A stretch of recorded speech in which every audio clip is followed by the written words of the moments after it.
All right, welcome back to our second week, well, third week kind of learning from home. So this week for guided reading, we're going to kind of keep going with what we were doing last week, which was asking questions about books while we're reading, because that's something that good readers do, is they're always asking questions when they're reading.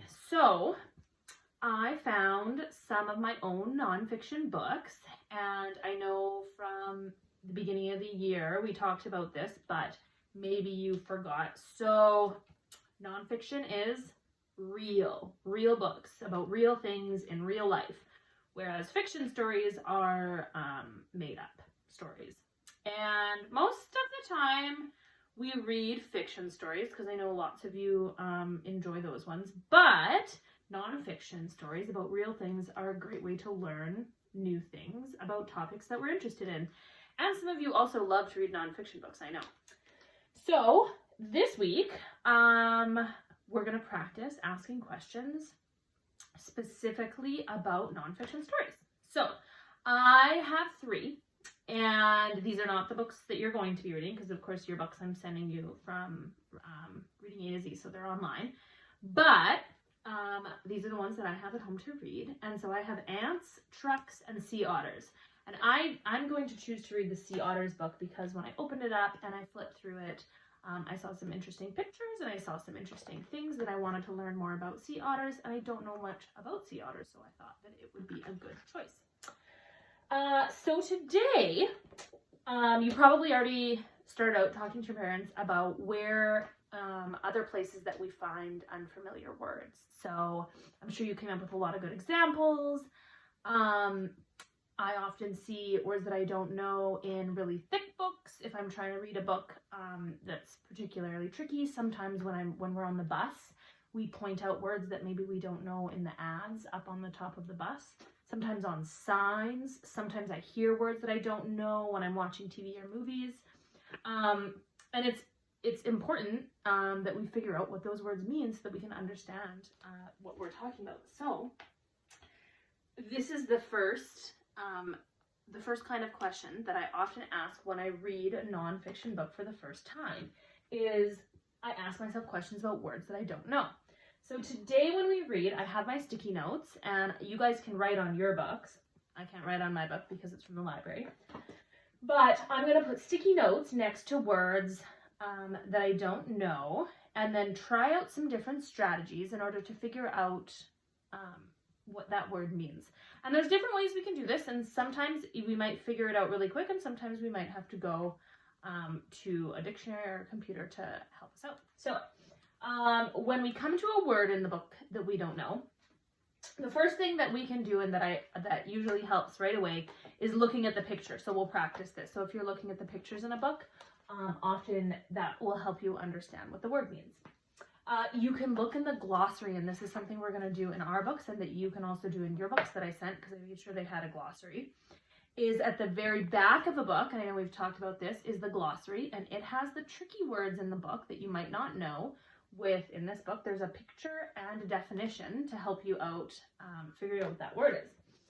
You can reread the sentence. So sometimes the first time you read a sentence, I don't really know what that word means. If you go back and reread it, maybe look at the picture, it'll help you figure out what it is. You can keep reading. So go to the next page, keep reading on the next page, and maybe it'll give you some more hints as to what the word means.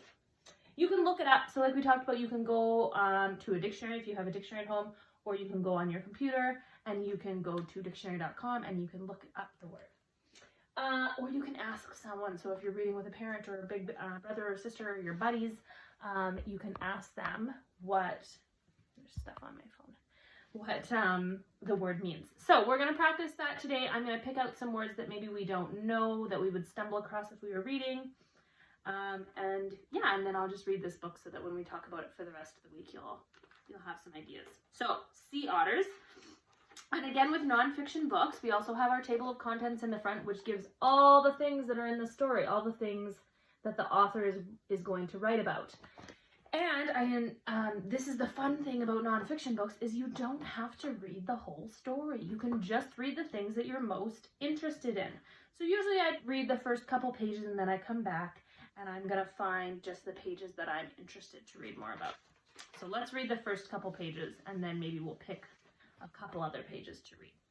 So I'm going to scooch this over so you can see the book a little better. There we go.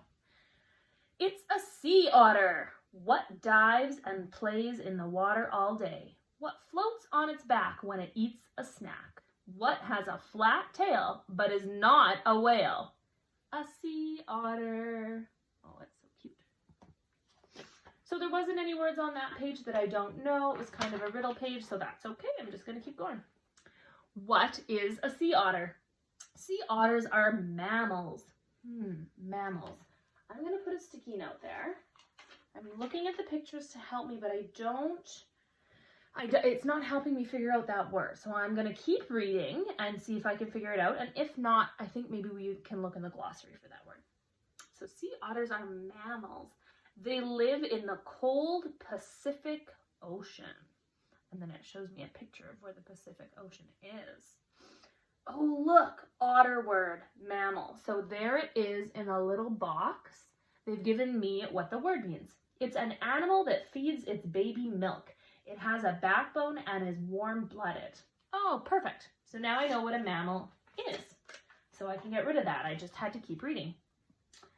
Otters are fun to watch. They like to play with each other. They dive and splash. There they are in the picture. And then I'm going to read that label because lots of times the labels in nonfiction books give us lots of good information. So sometimes sea otters live in zoos or aquariums. They might have been hurt or sick in the wild. Otters get help there. You can see them swimming.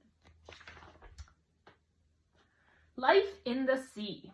Sea otters live close to shore. They find small animals to eat there. Sea otters dive to the ocean floor. They swim through kelp forests. Kelp, that's a word that I don't know, so I'm going to put a sticky note there. They need lots of food and clean water to live. Oh, and then I look down here at the picture, and it's showing me what kelp is. So it's a type of plant in the ocean, and they swim through it. Neat. Oh, and it gave me the word. It's reading my mind. A kind of large seaweed that has a long stalk. It can grow into underwater forests. Cool, so it's like a tree, but in the ocean.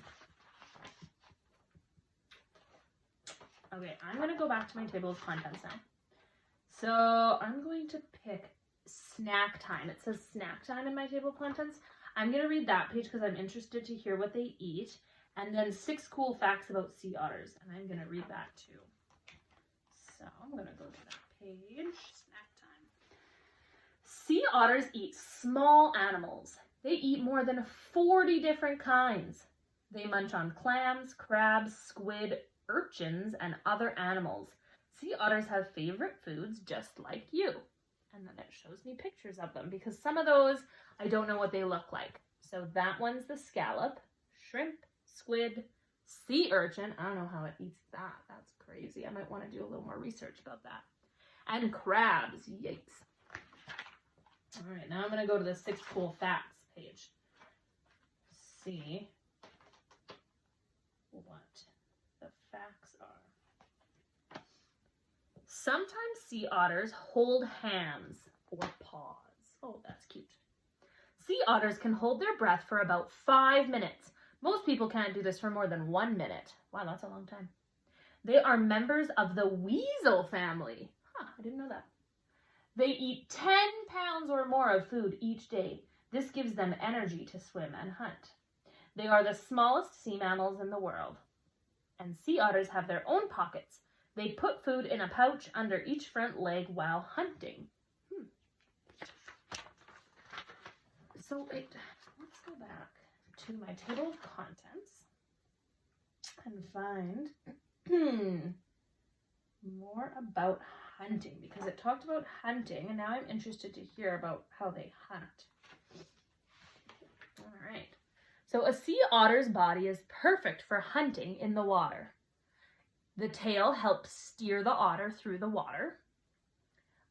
Their back legs are webbed like flippers. They help the sea otter swim and dive. The fur is thick fur that keeps the otter warm. The body is a long body that helps the otter glide through the water. The eyes are good, give him good eyesight that helps him find his food. His nostrils close underwater to keep the water out. His mouth has sharp teeth to tear off bits of food. And his front paws, they feel and grab for food. Very cool.